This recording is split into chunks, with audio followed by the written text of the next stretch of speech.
What's not to watch? They're the best at what they do, and I'm the best at what I do, and together it's like, it's on. In case some of you wonder who the best is, they're up here on this plaque on the wall.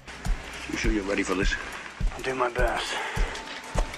Your best. Losers always whine about their best. Winners go home and the prom queen.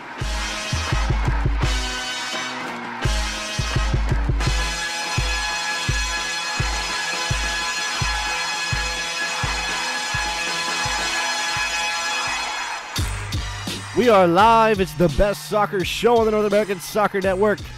NASN.TV, Wednesday night. You know what that means. That means live show. We are, wow, you're loud. We might have to turn you down just a touch. You blow out some people's eardrums. That probably wouldn't be good, right? Why do you censor me? No. What now? I'm sorry. Why do you censor me? Well, I'm not censoring you. I'm asking you not to hurt the people. We are live Wednesday night. There is, you know what? Please, Hamlet, hurt him. Yeah, please, Hamlet, don't hurt him. There is a lot to talk about. Should we dive straight into the soccer stuff, or should I mention that I'm under the weather? So if I sound funny, it's because I have a cold. I thought you were going to mention something else. What? You made fun of me before we started. No. Your hair? I was making fun of your hair. There's nothing. Use some my homage to Conan O'Brien. You have some serious extension on your hair. Yeah. That's a good call. It's Conan. I'm trying to think of who else. Ace Ventura, maybe. Some serious. Actually, that is the number one person I get told I look like all the time is Jim Carrey. That is not the best. I mean, other people they get like I don't know, like Brad Pitt or nobody gets Tom Brad Cruise Pitt. or some. Nobody gets Brad Pitt. You get Jim Carrey. Jim Carrey. I don't think I've ever gotten made billions by looking stupid. I don't think I've ever gotten anybody good. I think I got Anthony Edwards. That's not good.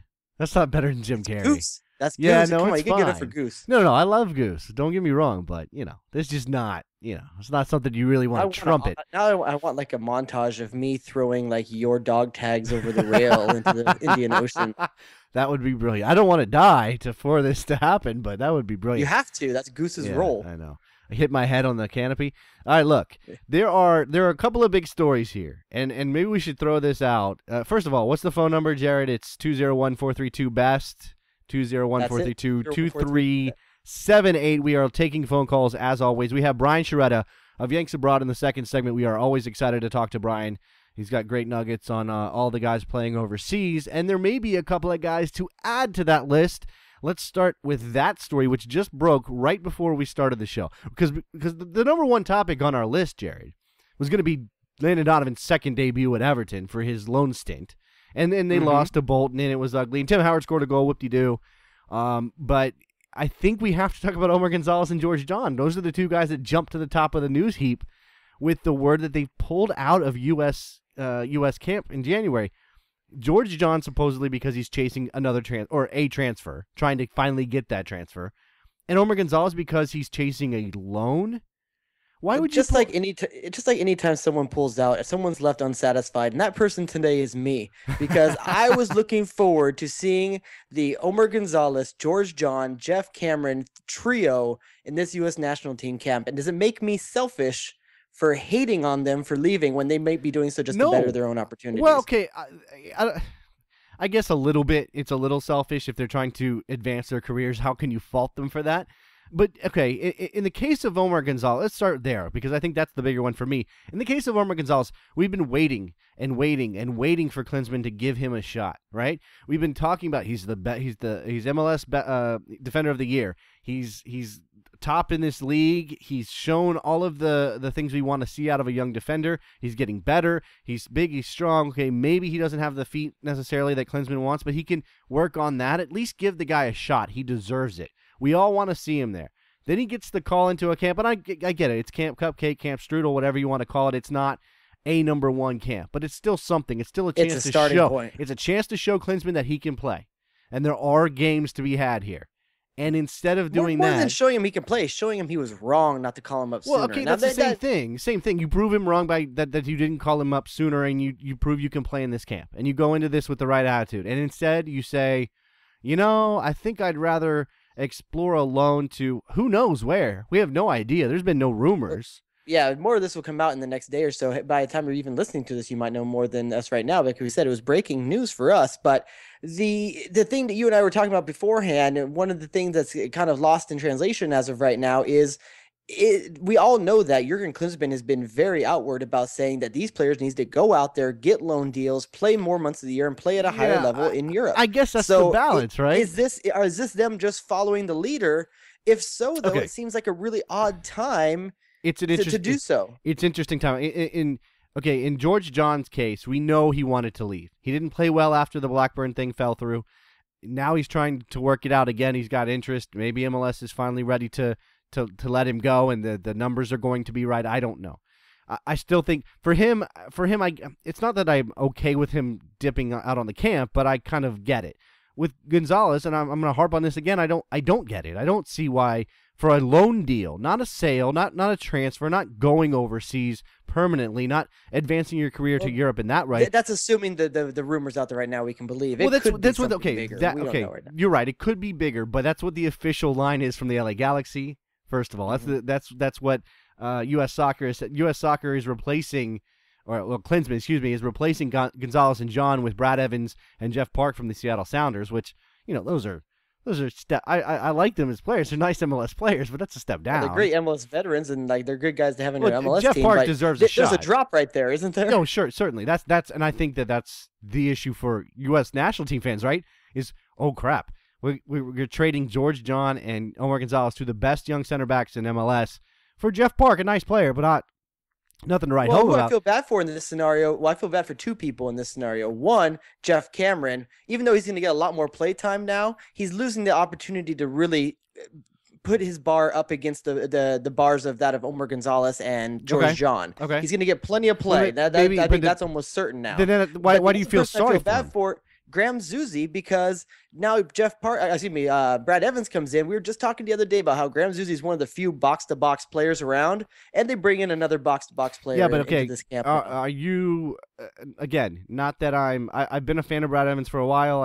I think he's a good player. I don't know that he's, I don't think he's anything special. Don't you think there's more potential for Graham Zusi than there is for Brad Evans? Potential, yes, but I also think that Brad Evans, he's got championship ring. He's done very well for Columbus when he won that, and he's done very well for Zeke Schmidt. Sure. Now, I think Seattle fans are probably a little bit hard on Brad Evans, to be honest. I think he does a very good job for them, and maybe he gets a bit overshadowed by having Osvaldo Alonso playing right behind him. This is not Brad Evans' first dance, though, right? He's been in the B side. Does he have a cap? He's been in the B team. Maybe I'm remembering this wrong. Was he not in the 2009 Gold Cup team? Was he not a part of that team? Know that? See, I very well could be. It's the type of team and the type of camp he would have taken part in before if he ever did. You're right, exactly. But that's his level, right? That's what I'm saying. And maybe this camp is the perfect level for Brad. So even if that's the case, 2 years later now he's still in the same level. What does that say about his odds of really breaking? Well, maybe he surprises somebody. I think for us the story isn't Evans and Park, because as much as they have a shot to impress here and maybe get. If you got two center backs leaving, I'd rather see them call in Jeff Park's fine, but bring in Nat Borchers. Bring in someone that is a good center back that's one of the best center backs in the league right now. Okay, I think. Why not? Is he too old? I think he's getting married, just like everybody else. I think I heard that Nat Borchers is getting married. So, Brett Evans was on the 2009 Gold Cup roster. I had that right. I don't know how much time he got. I haven't looked that up, but he's definitely in that mix. This is. I don't know. How much do you want to react to this? How much do you want to have a problem with Gonzalez and John leaving? I think I'm more surprised by the Omar move than the George John move. George John was so close to a move over the summer. You got to figure that his agents have been working nonstop since then to finally complete the move. You and I were both talking just a few weeks ago that George John didn't even seem to be even close to the same player since that move fell through. Yeah, no, he definitely So you got to wasn't. think that perhaps that move not going through affected him more than we may have known. He really wants to go back overseas. He had Sasha Kljestan syndrome when that move with Blackburn fell through. And look, it's worked out for Sasha Kljestan when he finally got his move. It wasn't to Celtic, it was to Anderlecht, but that worked out for Sasha. Maybe George John's on that same trajectory. The problem with George John is that he's got the dual citizenship thing working, that he can play for Greece. Omar's got that road. going for him too, but True. I think that George John's a lot closer to a starting spot in Greece team than Omar Gonzalez is to a starting spot in the Mexico team right now. I don't know enough about Greece to make that determination. That's possible. That's possible, but Greece has a reputation of being a very defensive-minded. But here's the thing that scares me: not only as a Galaxy fan, seeing Omar Gonzalez go into all the America rumors that have been out there lately about a team in Mexico being interested in him. If it isn't just a loan move, if it is some kind of permanent deal, and he goes down to Mexico, that scenario we've been talking about of playing out, let's not get ahead of first ourselves. steps towards going towards the Mexican league and the Mexican team rather than the U.S. team. Well, let's not get ahead of ourselves. You don't know that this is anything more than what they've said, that he's exploring a loan move. And again, you threw it out there. Maybe this is actually Klinsmann saying, hey, look, I like you. Eventually you're going to get your shot in this team. This is just a camp to get guys out of season some work. If you have a chance to go play in a better league on loan, do it. Maybe Klinsmann has told him that. We have no idea. So I don't know that anybody should overreact to. I mean, it does look odd that the guy that couldn't get a call up, that we all thought deserved a call up, and who was making noises about Mexico, finally gets his shot and decides to go explore a loan. It's not even a done deal. He's exploring a loan. That's the thing. I mean, if somebody really wanted him on loan, wouldn't it be already he's leaving camp because he's we going talked about somewhere? that before as well, is that because the Galaxy plays that big Southeast Asian Australian tour after the end of the season, and they went so long, he kind of missed the opportunity like Kyle Beckerman had to go play overseas for a bit, Juan Agudelo, Breck Shea. So maybe if he's going to do it, now is the window for him. And if it could be a good move and it could be a good learning experience, then maybe he's basically mortgaging short-term future with the U.S. national team for long-term success and being an even more integral part of the team down the road. Again, I don't know that he's mortgaging anything. I got a couple minutes here. Let's move that original A topic back into this last couple of minutes and talk quickly about Landon Donovan's re-debut. That's a good word. I just coined that. Re-debut. Did you get to watch it? No, I didn't watch any of it. I was at work. But who gets to? I mean, first of all, most people are at work. Second of all, is on Fox Soccer Plus. Yes. Who gets that? Well, there was some illegal streaming happening out there in the Twitterverse. Look, and a lot of people in my timeline were giving updates. It was funny. It was a lot of people were literally live tweeting every touch that Landon Donovan had. He had a good touch in the first minute, drew a foul. A couple of other things I saw on Twitter indicated he was playing pretty well, and then apparently he disappeared in the second half.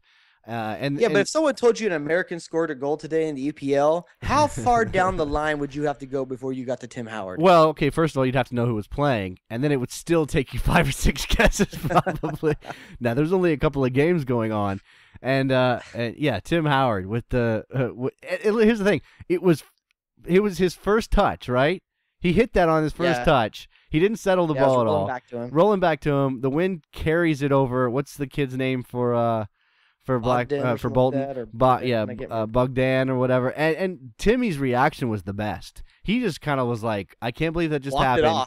Homeboy just walked it off. Was he embarrassed? Was he embarrassed that it happened? I think just a little bit about it. I mean, maybe you're clowning another keeper on accident, and as a keeper, that kind of thing. I think that's what it was. I think that's what I really think he felt bad about it. No, yeah, exactly. I don't think anybody could ever say that Tim Howard is not complete class. He is, 100%. It was very boring, But the other part of me just wants to think that that's how baller he is. He just acts like he's been there before. I guess. Yeah, I guess. But he doesn't score from 100 yards every day. No big deal. I don't think that's really what it was. It wasn't like, it wasn't playing it cool and that was his celebration. Is that goal get an "Oh baby" or is it short of an "Oh baby" status? There's not enough purpose behind it. It's not quite there, but it's about as close as Tim Howard's going to get in an offensive capacity. He'll get an "Oh baby" for a save every now and then. I haven't given him one yet. He hasn't been bestowed that honor. But we haven't done that yet. Look, in terms of Donovan, good first half, a weaker second half. Obviously, Everton lost the game 2-1 to Bolton, and that team is just bad. And I don't think that just Landon Donovan's going to turn them around. They've got serious when your other keeper's problems. doing the scoring, you got issues. Yeah, they have problems. They can't buy a goal right now, and as good as Donovan can be, and who knows if he's going to get back up to that level. as good as he can be for them, The other they're part not of that the is same as team. bad as Bolton has been. Yeah, they're not the same team as they were in 2010 Everton, and yeah, Bolton's been terrible. So that obviously tells you where things are The right loss now. of Arteta and Pinar is really going to hurt this Yeah. team as opposed to last time when Donovan was there. But more than anything else, I think everyone you could expect Donovan maybe to waste away a little bit in the second half, having not played a competitive game in a number of weeks. Let's take a break. But it speaks to Moyes has the exact same confidence he had in him 2 years ago. Let's take a break. Brian Sciaretta, when we come back, don't go anywhere.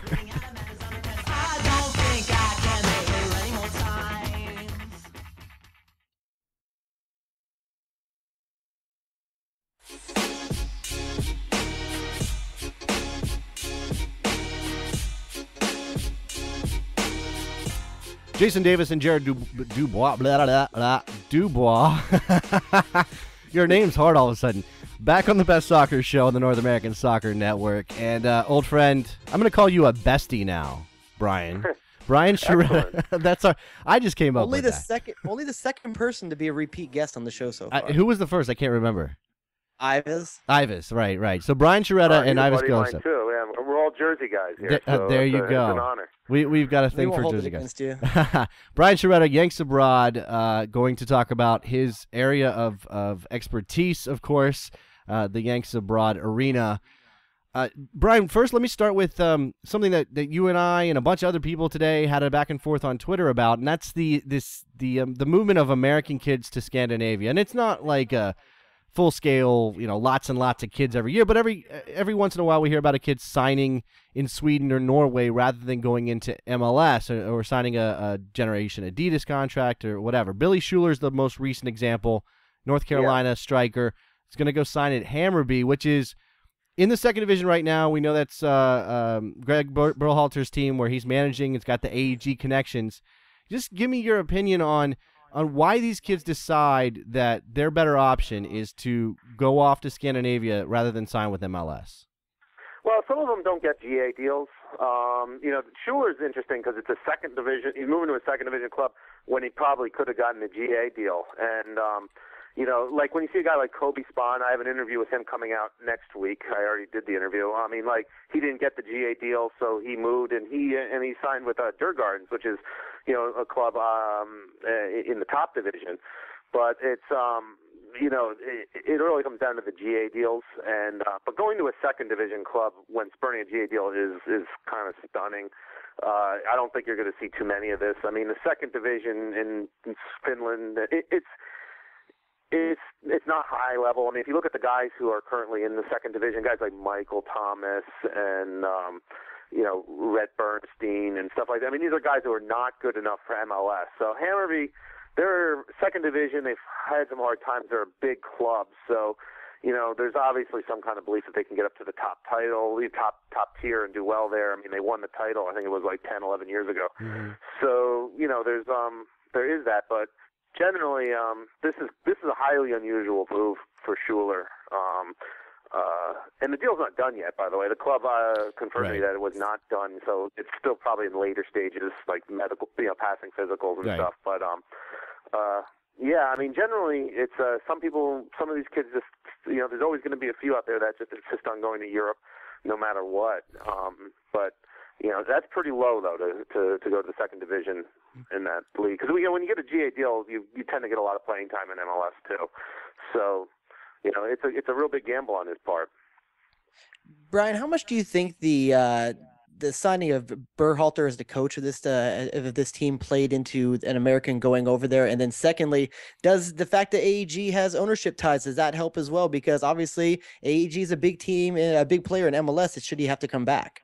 No, there's a bunch of things. I mean, that's all part of it. They obviously had a very good, taste for Americans in their mouth with Charlie. When Charlie Davies was there, it was, he was he's still a legend there.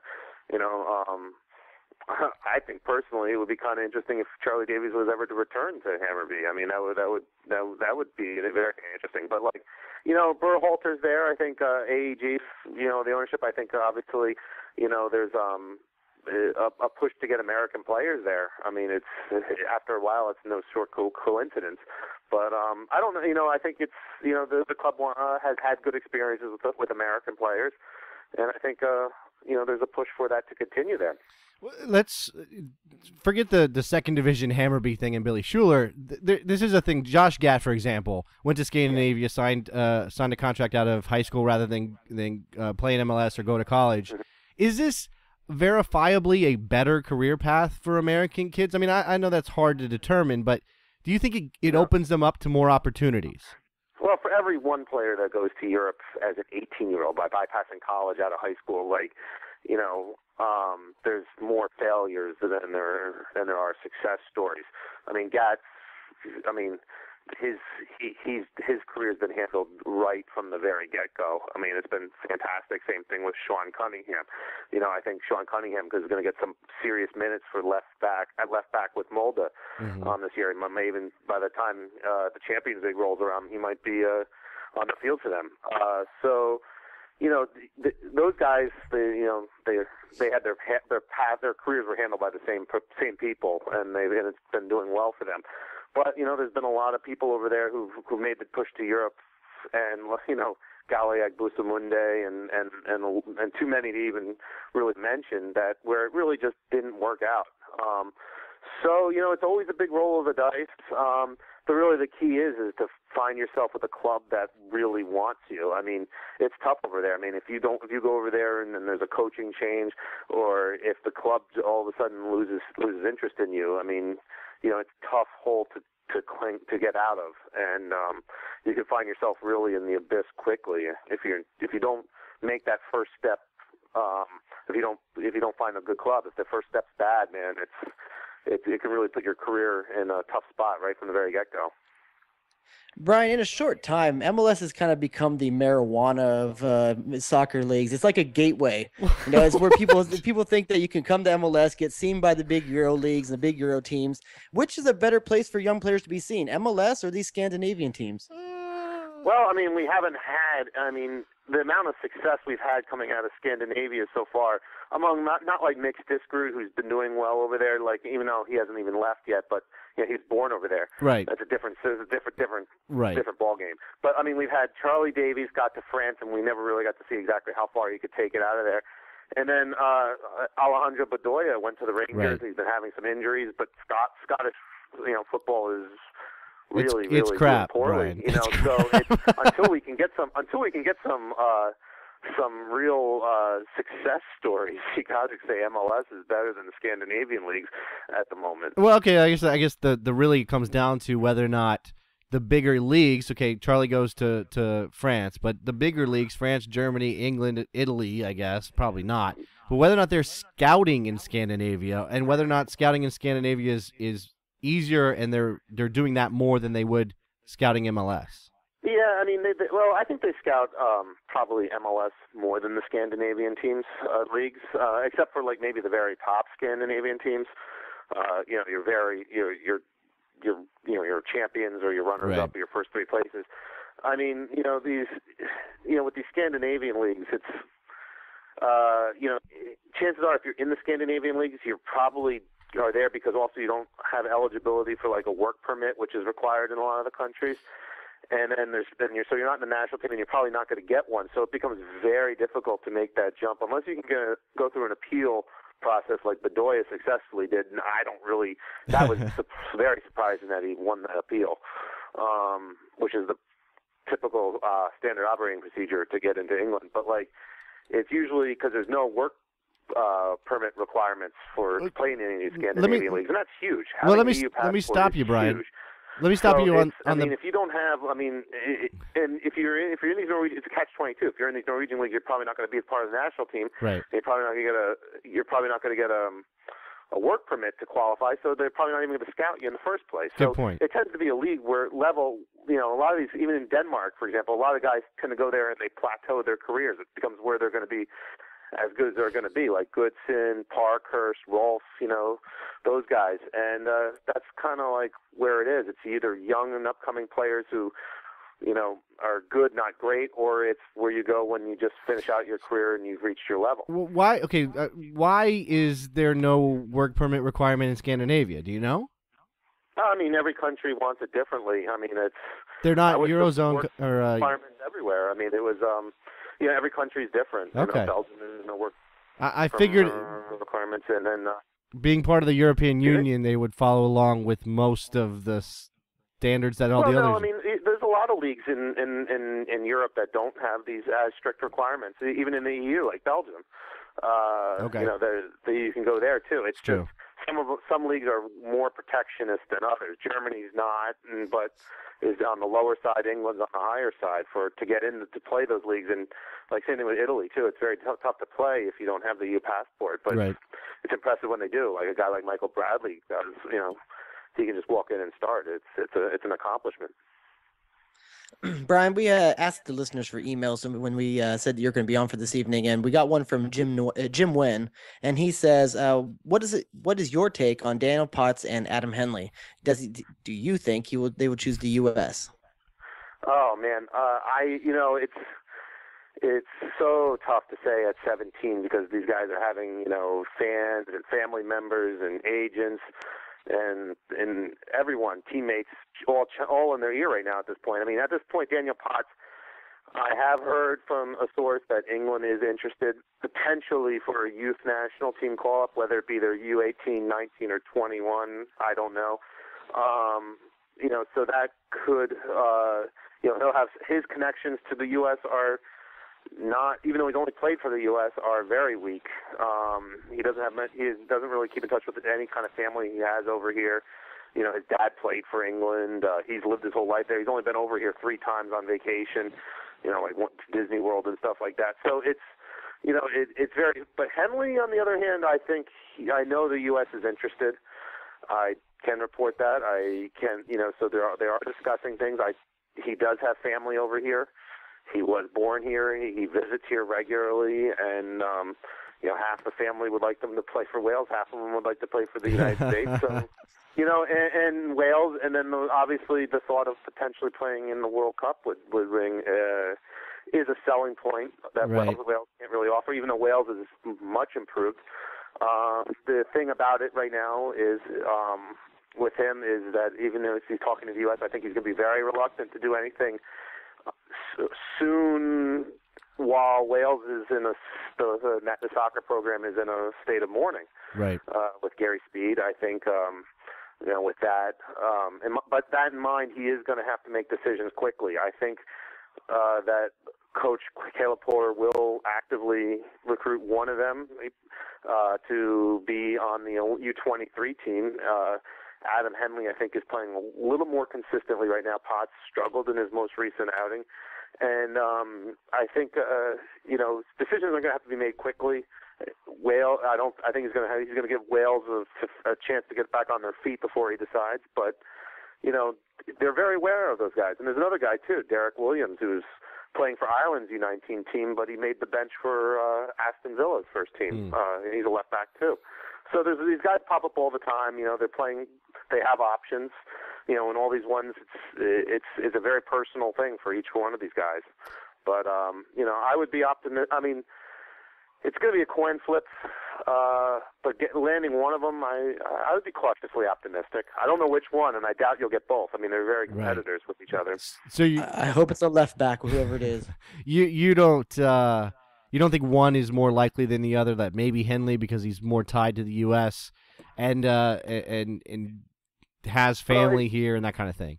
Yeah, it really comes down to it's weird because the U.S. can really only dangle the Olympic carrot for one of them. Dangling it for both of them with such a small roster, it's very difficult. And the carrot and the selling game for these guys will be the Olympics. Obviously, with Potts, if Henley wants to play in the Olympic team, it's over for him. He's bound to the United States permanently because he needs to go through the one-time switch. Right. Potts theoretically always switch back. So, and they're also available for the U20 cycle as well. I think Henley would be I think he's probably, at this point in the game, is probably a slightly better left back, but it could go, but they're still so young, it can go either way. It's gonna. I don't know how it's gonna break. I don't. It's gonna be very complicated. But But, at least U.S. Soccer can only thing they could do with these guys, both of them, is approach them. I wonder how Preston Zimmerman would feel about these guys.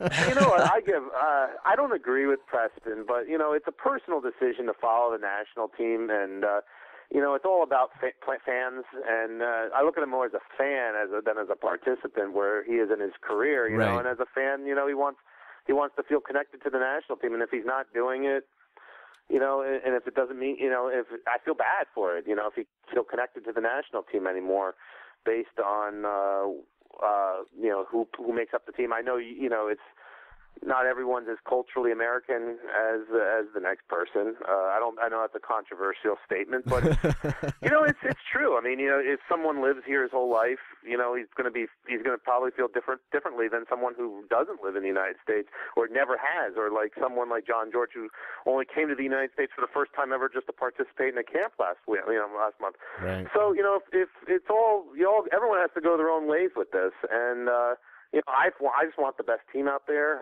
and guys to have a little bit of pride in the jersey, and I fully recognize guys can have pride in the jersey without spending much time here, and that's really all you can ask. But, if someone really wants more out of it than that, then that's their prerogative, and, I'm not, who am I to say, you should feel more connected to the national team based on what he said. So, right. It's unfortunate that he came across that way. Twitter's a very dangerous way to say stuff like this because what he said there is probably like a thesis paper, and he wrapped it up into these short little blurbs that made him sound like petulant. But it's too bad. He's a nice guy. I've interviewed him in the past, and I wish he handled things differently. But I know deep down he's not like xenophobic or that crazy. Now, Brian, I follow you on Twitter, and if anyone out there's not following you on Twitter, they should. It's at Brian Sciaretta. But so every once in a while, I see you tweet out on the weekends when you follow some Americans that are in Israel right now, and I always find that to be fascinating because it's one of the last places that, for some reason, I ever think to look at or think of watching games at. First of all, how do you watch these games? How do you find these players in some place like Israel where it's so hard to follow them? And then secondly, who are they, and what can they do for us? Well, technically not much, but here's another thing. You're talking about the Scandinavian leagues. If you look at the European coefficients, the top teams in Israel, even the Israeli league as a whole, is rated higher than the top league in Norway or in Sweden or in Finland, and slightly behind Denmark. I think the last time I checked it, but it's better than a lot of leagues. And you watch how the top teams play when they get to Europe. They compete hard against some really good teams. Maccabi Haifa and in both the Tel Aviv teams, they're good. And a couple of the guys we have there are not real prospects, except for one. Brian Gerzikic is. I've interviewed twice. He's a very, very interesting player, and he's probably the best defensive midfielder in the league. He was born in Los Angeles, grew up in Argentina, and played in the Argentine Primera. Wow. For a very good team. And then he moved to Israel, and he's been doing very well. And his team is sitting in first place by 6 points right now. And if I'm a betting man, I'm thinking you're going to see him in the Champions League next year. Now, he's not a particularly young guy. He'll be 28 by March. Mm-hmm. So it's not like he's like these guys who's going to use national team call-up or he's one for the future. I don't know if he can help them there. The U.S. has a lot of players there, but in that position, right? It's fun when you see like these guys who are underrated doing well. And Kiryat Shimona, the team he plays for, is ever since I started covering Gerzikic, is a very interesting story that not many people know about. It's a team that plays in not even like a city. It's like a small little village in a very remote part of the city, part of the country. And, they only get a couple hundred people to a game. Wow. And that's because that's a big portion of their town. And here they are right now in first place. They're punching above their weight among one of the best stories, in Europe right now in terms of league leaders. It's and here Gerzikic is a big, big part of that. They allowed only 8 goals all year, and it's kind of like one of like these these Bad News Bears, Hoosiers kind of stories. Awesome. That is, it's even if it doesn't mean anything to the national team, it's just a great story. And to have some guy, who not many American fans know about, but he's American and he loves the U.S. national team. Like, it's really kind of cool to see. That's awesome. One last question before we get you out of here, Brian. There is is it a U18 camp that Richie Williams has coming up here, and a kid from Argentinos Juniors, Nicholas Gaitan. You know anything about this kid? Not much. At this level, I know that they're toiling in the youth leagues down there in South America. I got my eyes really geared on the U20s right now at the moment, but which is going to be an interesting camp. But it's a tough way to. We haven't had much success with Americans in South America, right? So it's tough to say where his contract status is, and their season doesn't start up again. I don't think until later on this month, I believe. Until he really starts getting minutes, either with their reserve team or their first team, it'll be tough to say where he is within the organization. And I mean, a lot of these teams down there, the big teams, they have like 8 levels of youth soccer, right. So it's tough to see where he settles in at and what level he's at. And you'll know, but within this whole calendar year, if he's a prospect or if he's a bona fide prospect or if he's there just to make up numbers. It sounds rough, but that's the way it is with youth soccer. It's, right. Time will tell, and where the club plays him and how much they play him, and whether or not he gets a professional contract offer. Those are the things that speak loudly. All right, Brian Sciaretta, yanksabroad.com, and writing for the New York Times Goal blog as well. So go check him out. And Twitter. Like Jared said, you have to follow Brian Sciaretta on Twitter. We will post the link and have it all. I'm sure Trevor has it up right now on the video. Thanks a lot, Brian. We appreciate it. Hey, thanks, guys. Look forward to coming back again. All right. Thanks, Brian. Let's take a break. It's the best soccer show, North American Soccer Network, NESN.TV. Don't go anywhere. We'll be back.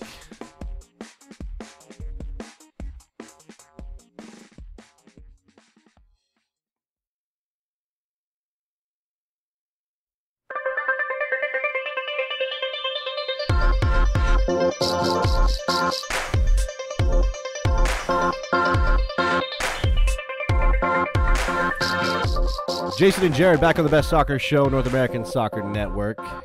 Thanks to Brian Sciaretta. Excellent stuff as always. I think I did throw him a bit of a curveball with that very young kid. What? With Nicholas Gaitan or whatever his name is. I think it's impossible to throw Brian Sciaretta a curveball when it comes to young Americans outside our borders. So we'll call that a double rather than a home run. Because he kind of did say, I don't know much about him, because it's hard to, because he's in a setup and a system. That guy is probably the main reason why people Google some of these kids' names. Like, the guy just shouts names sometimes. I'm like, I don't know who that kid is, but I'm going to go find out right now. Right. And he's usually written something on all these kids and interviewed them in a lot of cases. There's a lot of other things that we have to get through. Resource, Brian Sciaretta. Oh, I should mention, by the way, we talked to Brian Sciaretta about Adam Henley, the kid at Blackburn, with the Knoxville roots, but I didn't get to mention that while we talked to him. He was born in Knoxville, Tennessee. That's where his dad's from. His mom is Welsh. He's making that decision, blah, blah, blah. His mom showed up on Big Soccer to answer some questions about Adam's international aspirations. Basically, I think she said he was called into a U23 camp. I don't know where that is in the process, and I don't know, he may be mulling that over. That may have been thrown a curveball because of what happened with Gary Speed. Moms like this are going to put Brian Sciaretta out of a job. If everyone's mom starts going on Big Soccer and giving all the information on these kids, Brian's got no job anymore. Oh, he'll find something to dig up. I just thought it was interesting that Henley's mom popped up on Big Soccer. Can't you believe it? I mean, that's the first thing. Is this going to be? This is really someone's mom going on Big Soccer. Second of all, if someone's mom's going on Big Soccer, I mean. It was awesome though. It was like there's got to be a Twitter feed or something. Big Soccer. Well, she was giving a scouting report, like, yes, Adam is predominantly left-footed or whatever it was. Like, it was awesam. It was like, she was talking about the Welsh thing. She's a good mom. She's read every complaining thread on Adam Henley and gave one big FA like frequently asked questions a post about it. Yeah, you should go find it. Maybe we'll find that and put a link up or something on the blog. Favorite cookies are Snickerdoodle. BestSoccerShow.com for our blog. There's a lot of other news that we have to get through. First of all, we already talked about Adam Henley. Second of all, guess who appeared on Twitter today, Jared? And everybody should be following him already. I think he went from, I was in the first 150 followers, and now he's up to 15,000. He was at one point he was following 10 people, and one of them Shane Evans. Shane, what's up with that? If you guys don't know, editor at goal.com. How did you get to be one of Clint Dempsey's first 10 follows? Yeah, right. No, I'm not saying I was like the first in. Like I knew Clint was on Twitter before anybody else. Somebody else tweeted it, and I was like, oh, okay. I was skeptical. I was like, I got to see him verified, and I want to be sure that this is Clint Dempsey and blah, blah, blah. Next thing I know, everybody's yelling at me. He put it on his Facebook page that this was his Twitter handle. I was like, okay, cool, whatever. Clint hit Twitter gold 3 posts in when he called Stuart Holden Rascal Flats. He called him Rascal Flats, and he called him, what do you call him? Something Jaw. What was it? Oh, man. I don't know, some Jaw something, but something he Jaw commented something. on his highlights already. It was all Texas all the time on Clint Dempsey's Twitter account. It was fantastic. You got to follow him, Clint_Dempsey, because some jerk in Pittsburgh or Philly or something has Clint Dempsey. And it's locked. Yeah, how dare he be named Clint Dempsey? No, as I'm well. just saying. I'm just saying that's funny that Clint Dempsey had to put the underscore in there. At least he could get that. I couldn't even get the Jason_Davis. I had to go with my terrible Twitter handle. But it's whatever. He struggled with that so mightily. Yeah, whatever. I did. I couldn't figure it out. Go to Twitter and follow Clint Dempsey. I think it's going to be fun for a while because he was throwing fire today. I don't know how long he can keep it up. But he was throwing fire at all of the U.S. soccer guys. That's what I guess I picture it as like one big fraternity when they're on the road, and like dudes got like lampshades on their heads and putting bras over their heads and making like robot women. This is weird science. There you go. That's not Points robot. for you. It's not robot, is it? The other big news that's happened did this happen yesterday? Wilmer Cabrera's out as that was yesterday. Yeah. U.S. was a U17 head coach. He's been the Bradenton guy basically for the last couple of years, and with Will and the press release from U.S. Soccer said it was one of those mutual agreement things. I'm pretty sure they said, "Hey Wilmer, it's kind of done. You know, Jurgen's got his plan." Are you surprised really though? He had the U.S. under-17s had such a good showing at the Nike friendlies. I mean, they've underwhelmed at the big competitions. Beat Brazil. But are you surprised? Right. No, I'm not surprised because of the regime change that we've witnessed, and he was kind of the last guy. I mean, everything else got flushed out, right? Everything. Thomas Range got flushed out. The change has happened, and it's all Jurgen. It's not necessarily Jurgen Klinsmann's guys, but I think it's guys that Jurgen Klinsmann is comfortable with putting in that system, his vision, right? So Tab Ramos and obviously Claudio Reyna's in a technical position, and Richie Williams now, and I think we're gonna see somebody else step up that Jurgen likes. Now the question that comes out of Wilmer Cabrera losing his job is whether or not it means the end of Bradenton. And whether that's the debate you and I have had, and I think we, if people didn't listen, our interview with Michael Parkhurst, we addressed this topic when we had Michael Parkhurst on, and he said that he enjoyed his time at Bradenton. Well, I mean, he wouldn't be like the player he is, but is it still necessary? Well, I mean, nobody's going to say that they want the school they went to that they had some good times at to be wiped off the face of the planet. It's not like Michael Parkhurst is going to not going to wipe off the face of the planet. There's still plenty of kids at Bradenton. No. But what I'm saying is this an indication that U.S. Soccer is on the verge of actually canceling the Bradenton program? In part because the academies are picking up that mantle of developing these kids. You don't necessarily need to handpick. How many kids do they send each year? You don't need to handpick those kids and send them to residency in Bradenton anymore. That there are academies all over the place that it doesn't make sense to take a kid from L.A. When he can go into the Galaxy Academy and send him to Bradenton. If the Galaxy Academy is the standards are getting to the point where they can produce a quality professional player. Well, Why would I you wonder, do you get a more professional experience when you are part of a academy at a professional club, or at a live-in high school? Well, I think it's too much like summer camp, and I mean I don't know. I can't speak from experience, obviously, but I just think that atmosphere, because unless you're going to have a wider system of interconnected academies, because you're not covering a country of 300 million people with one school in Bradenton. You're just not going to be able to do that. What are the chances that they're picking the best kids every year? It's a crapshoot. I mean, I'm sure they have processes. Honestly, and they're going through it. Since its first installment, when you had Donovan, Beasley, Convey, Gooch, Beckerman, right? Has there been a class that really has excelled? No, I think the way that class did. Bradenton is still living on the legacy of that first class.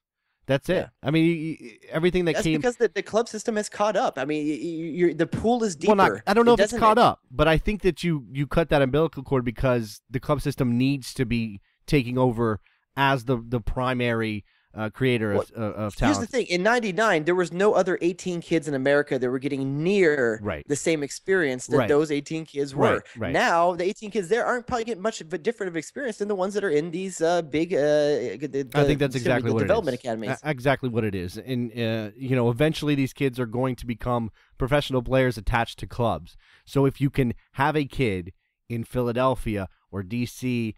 or Chicago or wherever, and they can develop within that club atmosphere, and not only are they comfortable because you assume that's their hometown, but they'll have a better chance of becoming professional players and getting professional minutes at a younger age because of coming through that academy rather than going to Bradenton and then, do they go to college after that? Do they go to the draft?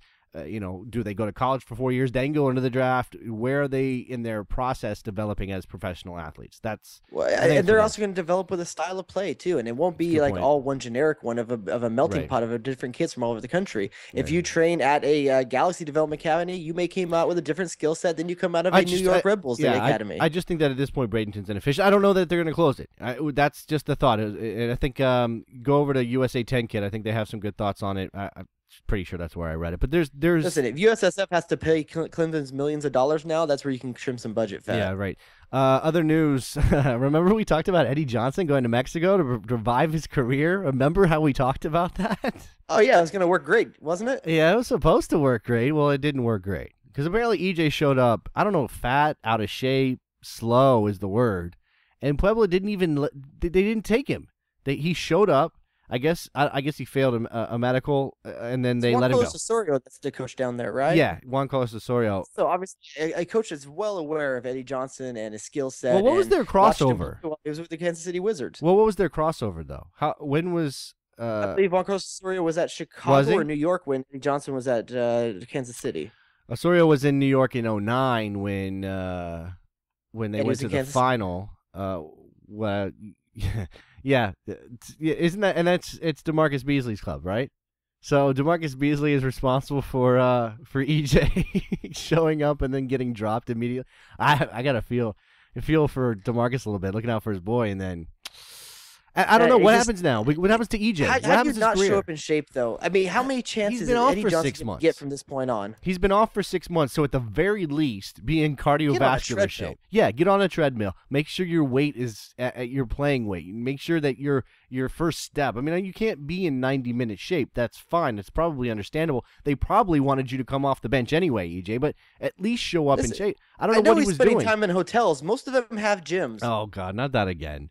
I'm just sad for Eddie Johnson. I know he kind of made his bed with the attitude a little bit, but I'm sad for him because he had such promise, and it's just like a stone. It's gone. It's gone. Listen, what do you do? More for the guy than he cares for himself. Obviously, I guess. I don't know if he's taking this seriously or not anymore, but at this point, he's become kind of a punchline. Yeah, he is. He definitely is. A guy that's not a punchline, moving over from ESPN to Fox, Rob Stone. You like Stoner, right? I do like Stoner. Who doesn't I think like he gives Stoner? a much more casual vibe than most other guys. Yeah, he's kind of, well, I mean, he's kind of just I don't know. He doesn't have the gravitas of, some of the guys. He's not Bob Lee, but he's got this kind of, I don't know. He's got this. He's got the more of an everyman kind of vibe. Yeah, to him, doesn't he? Well, just a fun attitude. Like the guy obviously loves soccer. It comes. He's got that George W. Bush quality. He's the candidate you'd like to have a beer with. Yeah, here. You know what? I got a little clip of him doing an MLS call in 2003.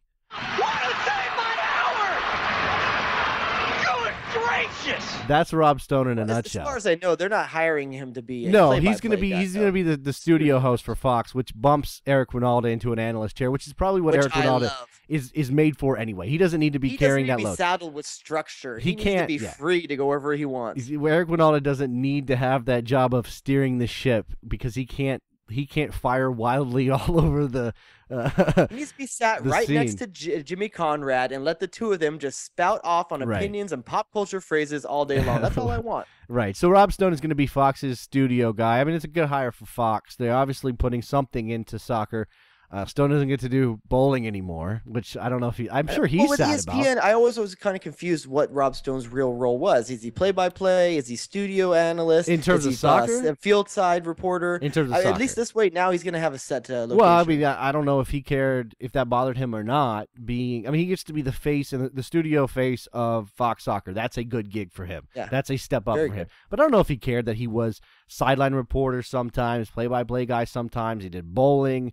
I know he did college football on occasion. So he did a lot of different. He was jack of all trades for ESPN. I'm sure they're going to miss him because he was good at his job. And typically they get Hello, Max Bretos. Uh-oh. Do you think he can? You think they'd shove him into that role, and he'd have to drop his? I miss Max Bretos as a play-by-play guy. I'm going to say it. People are going to hate on me, but I miss it. I don't miss him as a play-by-play. I think he's fine doing what he's doing right now. The best tandem I ever got to listen to was the local Galaxy tandem for a while out here on Fox was Alan Hopkins and Max Bretos every week, and I loved it. Blas Perez is an FC Dallas player, Panamanian striker. I know you like this move for FC Dallas. It's definitely a big addition for them. I don't know if it makes them the winners of the offseason so far, but it's definitely huge for FC Dallas to get a proven goal-scoring striker. A guy who moves around a lot in terms of clubs, but he can score. Listen, if you're going to go down across the border and anywhere to south of the United States and bring back a veteran striker, if you got Houston bringing back Carlos Costley and you're going to have Dallas bring in Blas Perez, Dallas wins in that argument every time. You're bringing a known quantity striker, and like you said, he may be a gun for hire, but that's a big caliber gun. Yeah. I think, and they also signed a Panamanian defender who could be a replacement for George John. I mean, we don't know what exactly is going on with George John, but if he's leaving camp and he's trying to find a transfer, then maybe that's what that signing is all about. I don't know. Perez is a guy that I think most people around the league are kind of, I don't know, they're I won't say excited, but they're definitely pointing at that move and saying, oh wow, there's something legitimate happening there. So soccer people in the know are already giving FC Dallas big props for signing Blas Perez. All right, let's take a break, and when we come back, oops, that would be the wrong music. How about this music? When we come back, we'll close this one out. It's the best soccer show, North American Soccer Network, NASN.TV.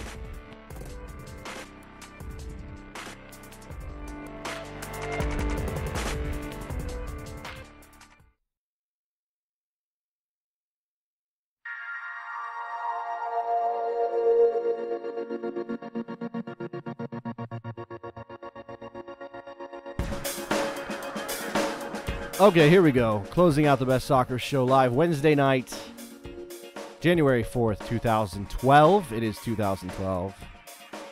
I didn't mention that it was our first show of the year. Happy New Year to everybody. Oh, it is. Happy New Year to you, sir. It's based on it. Like, it's already 4 days in. We're just kind of over the new year already, over the fact that it's 2012.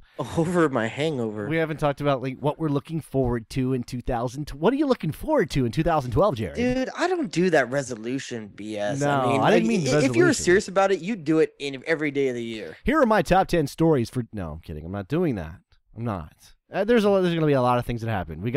This is what you do. You look at the calendar. You say, okay, this thing happens in January. Let's focus on that. Oh, then this thing happens in February. Let's focus on that. So we've got, we've got combines. You know what I'm looking forward to? Drafts. Possible best shocker show on the road. Yeah, we've got that coming up hopefully in, have we dropped a date? We're not dropping a date. I almost dropped a date. We're not dropping a date yet. We got to get a little bit more. I almost dropped a date. You got to get firm on it first. But all right, look at it. Here's something we have not mentioned. I'll give us a big pat on the back for not mentioning this the entire show.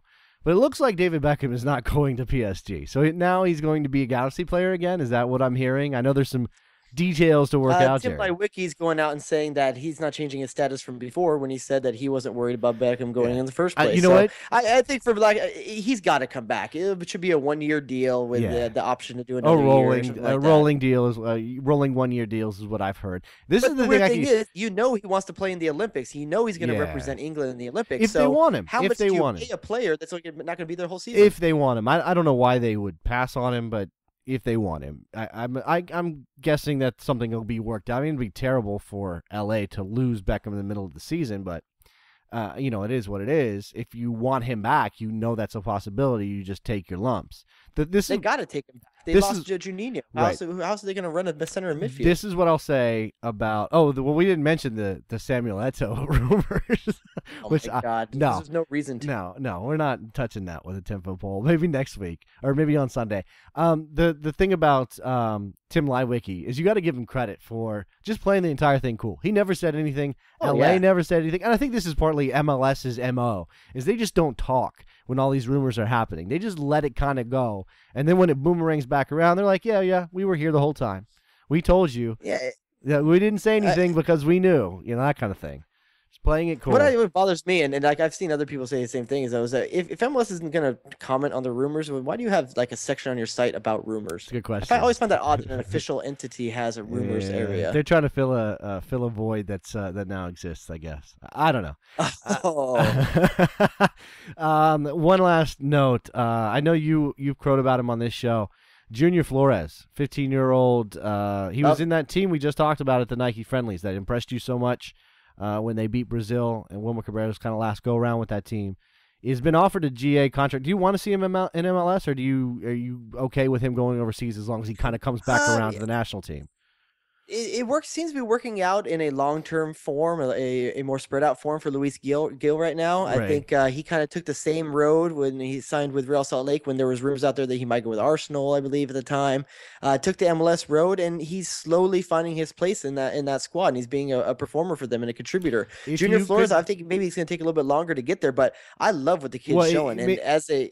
If you could guarantee that Junior Flores ends up in a good atmosphere like Real Salt Lake, maybe you take it, but that's not a guarantee in MLS. He could end up in a terrible situation with a team that doesn't know how to bring him along or doesn't play You could say Toronto. Go ahead. No, I wasn't going to say Toronto at all. I didn't. There's 10 different teams you could probably say aren't a great fit for a 15-year-old, kind of wonder kid with those abilities that you don't really want to see him stuck there.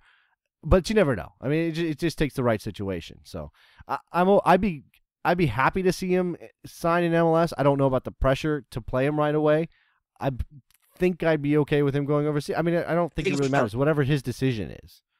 GA guys rarely fall to second round, but it's a big risk taking a GA guy that's so young. Do you think he falls to the second round? No, somebody would take him in the first round. I mean, he doesn't cost you anything cap-wise, and there's lots of potential there. So I don't see why you wouldn't take him. I mean, you might not play him right away, but yeah, I think you take him in the first round.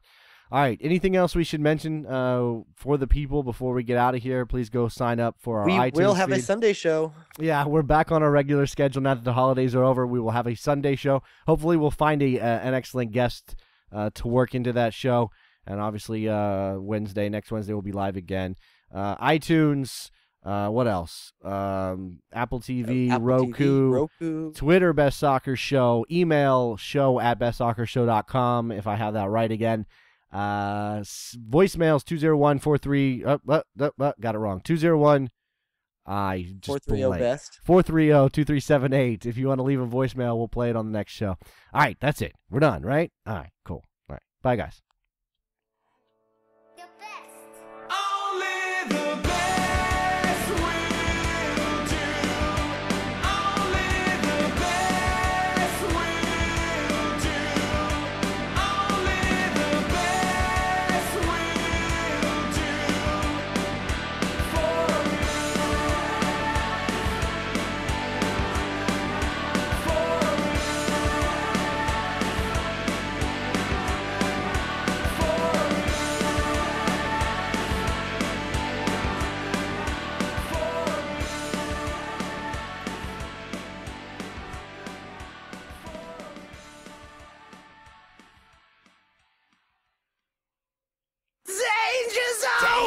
Danger zone!